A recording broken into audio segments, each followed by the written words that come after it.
గ్రామ పెద్దలకు, శ్రేయోభిలాషులకు, దేశభక్తులకు, కార్యదక్షులకు, దేశాన్ని కంటికి రెప్పలా కాపాడుతున్న త్రివిధ దళాలకు, పట్టడంగం పెడుతున్న రైతులకు, ప్రపంచ వ్యాప్తంగా విస్తరిస్తున్న భారతీయులకు, భరతమాత వీర సైనికులకు వందనం, అభివందనం. ఈ రోజు ఒక పర్వదినం. 80వ సంవత్సరం మనం జరుపుకున్న ఈ స్వాతంత్ర దినోత్సవం అంత తేలిగ్గా రాలేదు. లక్షలాది మంది నిస్వార్థ సేవా తత్పరులు, స్వాతంత్ర సమర యోధులు అసలు బాసిన తర్వాత వచ్చినటువంటి ఈ స్వాతంత్రం ఎంత గొప్పదో, భరతమాత సంఖ్యల నుంచి విముక్తి చేసి స్వేచ్ఛవాది మనం పిలుస్తున్నామంటే ఎందరో మహానుభావులు, అందరికీ వందనాలు. అసలు భారతదేశం సామంత దేశంగా, ఒక బానిస దేశంగా ఎందుకు మారింది అని ఆలోచించి చూస్తే హృదయ విదారకమైన దృశ్యం కనబడుతుంది. అరేరే 600 సంపన్నమైన రాజ్యాలు ఉన్నటువంటి భారతదేశాన్ని వ్యాపారం చేసుకుంటూ వచ్చినటువంటి ఈస్ట్ ఇండియా కంపెనీ క్రమేపీ ఒక్కొక్కరిని కబలించి వేస్తూ వారి మధ్యలో ఉన్నటువంటి పొరపచ్చాలను, ఈర్ష ద్వేషాలను, మత ప్రతీకారాలను, మత మాశ్చర్యాలను కూడా పుడి కూర్చుకొని మెల్లమెల్లగా మన సామంత రాజుగా చేసుకోగలిగారు. అది దురదృష్టం. భరతమాత ఆ విధంగా బానిస అవుతుందని ఎవరు ఊహించలేదు. కానీ 1887లో మొట్టమొదటిసారి స్వాతంత్ర సమర యుద్ధం జరిగింది. దాన్ని మ్యూటినీ అంటారు. కొంతమంది దేశభక్తులు ఉన్నటువంటి రాజులు కానీ, ప్రజలు కానీ, నాయకులు కానీ యుద్ధం ప్రకటించారు. దానిలో మన దేశం ఓడిపోయింది. ఆ తర్వాత బ్రిటిష్ వాళ్ళు దీన్ని మన సామంత దేశంగా ప్రకటించారు. రవి అస్తమించిన బ్రిటిష్ సామ్రాజ్యం అని విర్రవీగారు. కానీ 1850 నుంచి 1920 వరకు ముగ్గురు గొప్ప నాయకులు మన దేశంలో ఉన్న స్వాతంత్ర సమర జ్వాలల్ని రగిలించారు. ఆయనే పాల్ అండ్ లాల్, బాల్ గంగాధర్ తిలక్, లాలా లజపత్ రాయ్, బిపిన్ చంద్ర పాల్. స్వాతంత్ర జన్మ హక్కు అని నినదించినటువంటి కథన రంగంలో తుమ్మిన పొదమధ్యంలాగా పోరాడిన ఆయన స్వాతంత్ర సమరానికి ఆద్యుడు, పితామహుడు. ఆయన సమయంలో ఆ స్వాతంత్రం రాలేదు. కానీ 1914లో ఒక నవయువ కిషోరం, నిత్య కృషి వాళ్ళు, నిరంతర శ్రామికుడు, బడుగు బలహీన వర్గాల ఆశాజ్యోతి, అత్యంత నిరాడంబరుడు, గుజరాత్ ముద్దుబిడ్డ, భారతదేశ పులిబిడ్డ ఆయనే మోహన్ దాస్ కరమ్చంద్ గాంధీ. ఆయన భారతదేశ స్వాతంత్ర సమర యుద్ధంలో పాల్గొనడం మొదలుపెట్టాడు. బాలగంగాధర్ తిలక్ అత్యంత ప్రియ శిష్యుడిగా పేరు పొందాడు. రాజకీయాలలో, ఉద్యమంలో ఉన్నటువంటి మెరుగులను నేర్చుకోగలిగాడు. 1920 కల్లా భారతదేశంలో అత్యంత గొప్ప నాయకుడిగా ఎదిగాడు.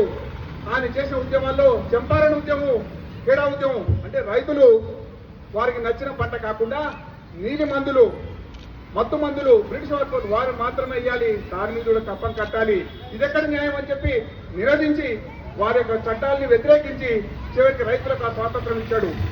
అయితే 1919లో ఒక సంఘటన జరిగింది, దేశాన్ని కుదిపివేసింది.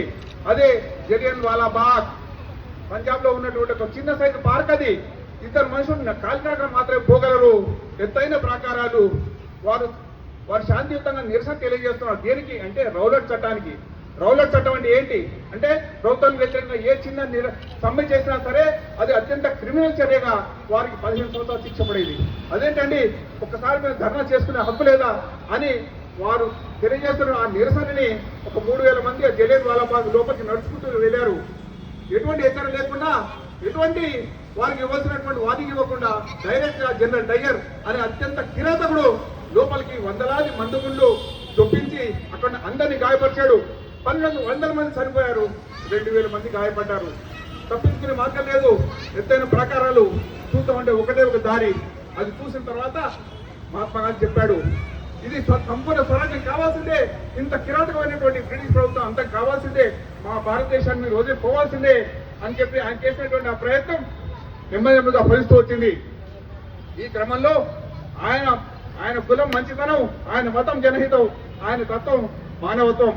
ఆయన చెప్పాడు, భారతీయులారా మీరు పోరాడండి, మీకు పోయేదేం లేదు, బానిస సంఖ్యలు తప్ప మీకు పోయేదేం లేదు, అంధకార బంధురమైనటువంటి ఈ బతుకులు తప్ప మీకు పోయేదేం లేదు, తెల్ల దొరల నల్ల బూట్ల కింద నలగడం తప్ప మీకు పోయేదేం లేదు. మీకు పిల్లల యొక్క ఇటువంటి భయంకరమైన సిచ్యువేషన్ పరిస్థితిని బయటపడాలంటే స్వాతంత్ర సమరంలో మీరు పోరాడాల్సిందే.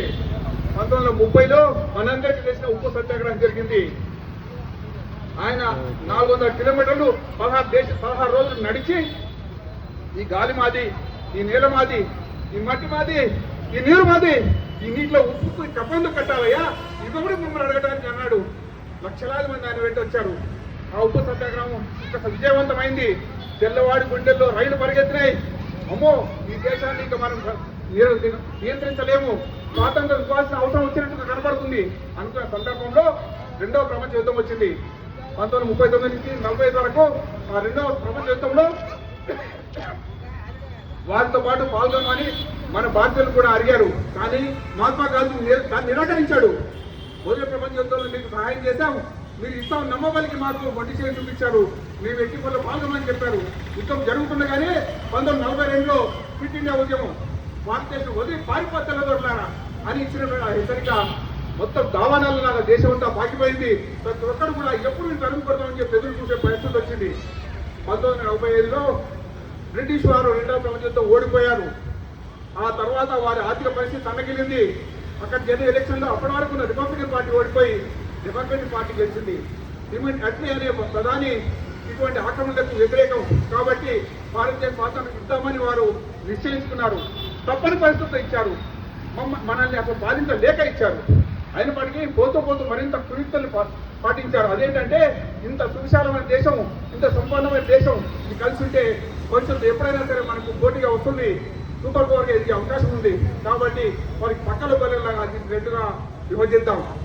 మత ప్రాతిపదికన హిందూ ముస్లింలకు వేరువేరు దేశాలు కానీ చెప్పి కలబలి మాటలు చెప్పి కొంతమందిని వారు ఈ విధంగా చేసిన తర్వాత పాకిస్తాన్ లో రెండు భాగాలు, ఈశాన్య భాగాలు ఈస్ట్ బెంగాల్ ని, పంజాబ్ పక్కనటువంటి దాన్ని పాకిస్తాన్ ప్రకటించారు. ఎవరెక్కడ కాటక్కడ వెళ్ళారు. కానీ స్వాతంత్రం జరుగుతున్న సందర్భంలో వేలాది మంది ఊత కొత్త భయపడుతున్నారు. ఇటు నుంచి అక్కడికి వెళ్ళాలన్నా, అక్కడికి ఇక్కడ రావాలన్నా సరే మత హింసలు చెలరేగినాయి. అది చూసినటువంటి మహాత్మా గాంధీ కిన్నుడయ్యాడు. ఆయన సత్యాగ్రహం చేశాడు. ఇక్కడ జెండా మనం ఎగరేస్తున్నామో ఆ సమయంలో మహాత్మా గాంధీ లేడు. ఆయన కలకట్టాలో మురికి వాడలో శుభ్రం చేస్తున్నాడు. నేను కోరే స్వాతంత్రం ఇది కాదు, మత సామర్థ్యం కావాలి, సమగ్రత కావాలి, సమైక్యత కావాలి. కానీ బ్రిటిష్ వాడు ఈ కుట్ర పన్నాడు. కానీ వారు అనుకున్నట్టుగా మనం స్థితికి పోలేదు, మనం బానిసలు మళ్ళీ కాలేదు. ప్రపంచంలో అన్ని రంగాల్లో అత్యంత గొప్ప స్థాయిగా చూస్తున్నాం. మీరు గమనించుకున్నట్లయితే చంద్రయాన్ కానీ, మంగళయాన్ కానీ, సూర్యయాన్ కానీ అత్యంత గొప్ప ప్రయోగాలు మనం చేస్తున్నాం. అంతరిక్ష నౌకల్ని పంపిన దాంట్లో భారతదేశానికి మొదటి స్థానం. అమెరికాలో 50% మంది భారతీయులే.